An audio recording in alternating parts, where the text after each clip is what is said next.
Afirmavam que enquanto estavam paralisados pela luz, sentiam que algo sugava seu sangue. O repórter Carlos Mendes nunca viu a luz pessoalmente. Ele não sabia se as histórias eram verdadeiras, mas percebia que o terror da população era real. Eu notei muito pânico, muito pavor naquelas pessoas humildes. Era um sinal de que alguma coisa muito ruim estava acontecendo. Nos 2 meses seguintes, as aparições aumentaram e a população entrou em pânico. Mais de 80 pessoas reportaram terem sido atacadas por raios de luz. A história era sempre a mesma. As luzes desciam do espaço, sugavam essas pessoas, paralisavam essas pessoas e atingiam essas pessoas. Eles não conseguiam entender por que eles estavam sendo atacados. Mas eles dizem que eles eram atacados com muita violência. Então eu tentava entender por que aquilo estava acontecendo e se aquilo realmente estava aparecendo para todas as pessoas. Os locais ficaram tão apavorados que muitas crianças e mulheres deixaram a cidade. Alguns homens acendiam fogueiras na praia e vigiavam durante a noite.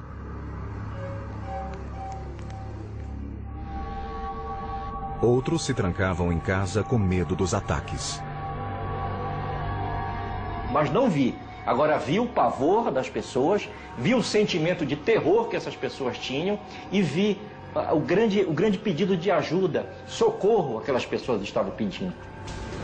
Parecia que alguém ou algo estava atacando a população de Colares. Mas ninguém sabia por quê.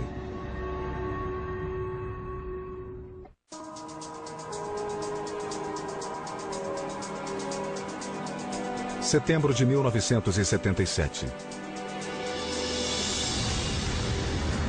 O pânico tomara conta da remota ilha de Colares, 110 quilômetros ao norte de Belém. Dezenas de moradores afirmaram terem sido atacados por estranhas luzes emitidas por objetos não identificados nos céus. Na época, a doutora Velaide Carvalho, então com 24 anos, era a encarregada do posto de saúde local. Ela estava na ilha há apenas 6 meses. Naqueles últimos dias, a jovem médica viu um aumento no número de pacientes. Muitos declaravam terem sido feridos pelas misteriosas luzes. Até que chegou a semana toda e eu fui me irritando, porque eu já estava achando que aquilo já estava demais. Era uma alucinação coletiva, era um delírio coletivo. E eu continuando cética, achando que todos eles estavam enlouquecidos por algum motivo. Os sintomas examinados eram sempre os mesmos. Os pacientes exibiam queimaduras de radiação e estranhas marcas de perfuração. O médico Daniel Rebisso estudou os eventos de Colares. As marcas geralmente eram a nível de tórax, ombros, peito, casos na coxa, na perna, e geralmente a queimadura era pequena, não era muito extensa, no máximo 15 centímetros de diâmetro, e a doutora Velaide, ela observou pequenas papilas, como se fossem 2 pequenas injeções nos locais da ferida.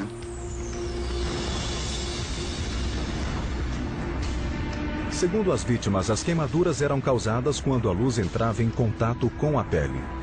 Mas a jovem médica nunca vira feridas iguais àquelas. As marcas causadas pelas queimaduras, elas ficavam de cor enegrecida subitamente, como se elas já fossem queimaduras de aproximadamente 10 dias de existência. Mas, no entanto, faziam às vezes 30 minutos que elas tinham sido feitas. Mas os casos mais graves ainda estavam por vir. Em setembro, ela examinou uma mulher cujos parentes afirmavam ter sido atacada dentro da própria casa por uma luz forte. Ela chegou carregada pela família no colo, já em estado de espasmo, como se estivesse tendo uma crise cardíaca a boca trancada, os olhos fechados, sem reflexos nenhum. Carvalho tentou estabilizar a condição da mulher, mas não havia sinal de melhora. Eu e da minha equipe, nós não tínhamos mais o que fazer. A única coisa que nos restou foi colocarmos dentro de carros, de viaturas, já que nós não possuíamos ambulância, e enviarmos para Belém. Carvalho esperou por novidades sobre o estado da mulher. 5 dias depois, surgiu outro caso grave. Era uma mulher cujas testemunhas diziam ter sido atingida por um forte raio de luz no quintal de sua casa. Ela chegou em viatura, só que num estado de rigidez tão profunda que ela não conseguiu ser dobrada dentro do carro e ela veio deitada no banco de trás com as pernas do lado de fora, porque não dobrava mais. Carvalho também mandou essa paciente para a cidade. Logo, a médica recebeu notícias do hospital de Belém sobre suas pacientes. Ambas estavam mortas. Foi feito por mim, dentro da própria solicitação, que fosse esclarecido o motivo da morte, porque era interessante para que a população soubesse qual a causa da morte. E foi colocado como causa-morte, causa desconhecida.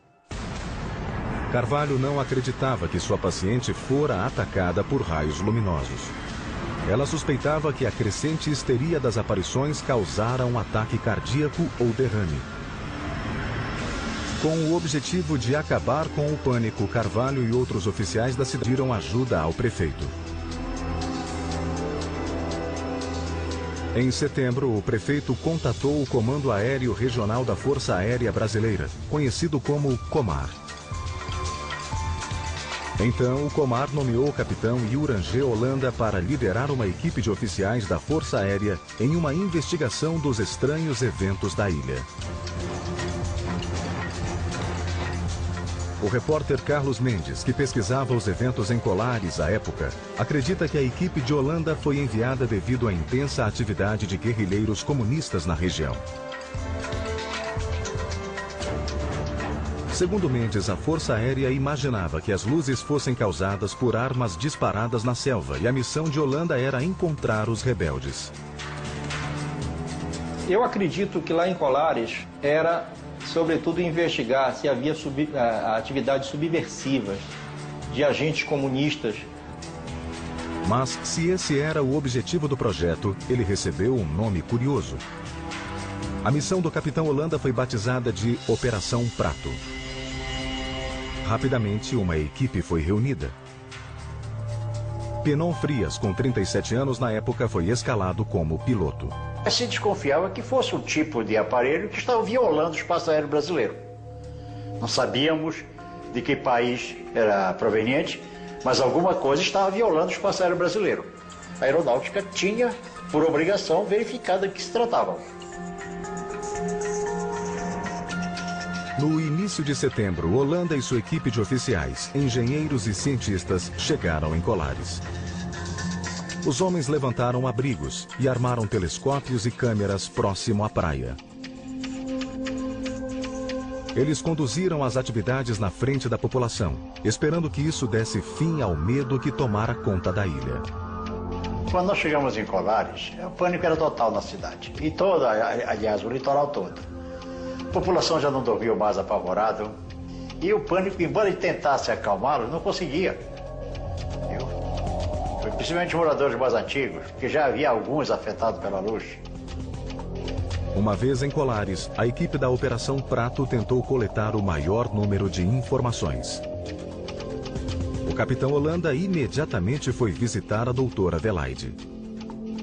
E a primeira coisa que me foi feita, de proposta, às 6 horas da manhã, quando eu recebi a comitiva da aeronáutica, é que eu dissesse à comunidade, a partir daquele momento, que todos os casos de pessoas acometidas era histeria coletiva. Para a médica, aquele encontro era um primeiro sinal de que a Força Aérea não estava interessada em esclarecer os fatos, mas sim em cobri-lo. Ela se recusou a obedecer. Eu não poderia enganar uma comunidade inteira que esperava muito de mim.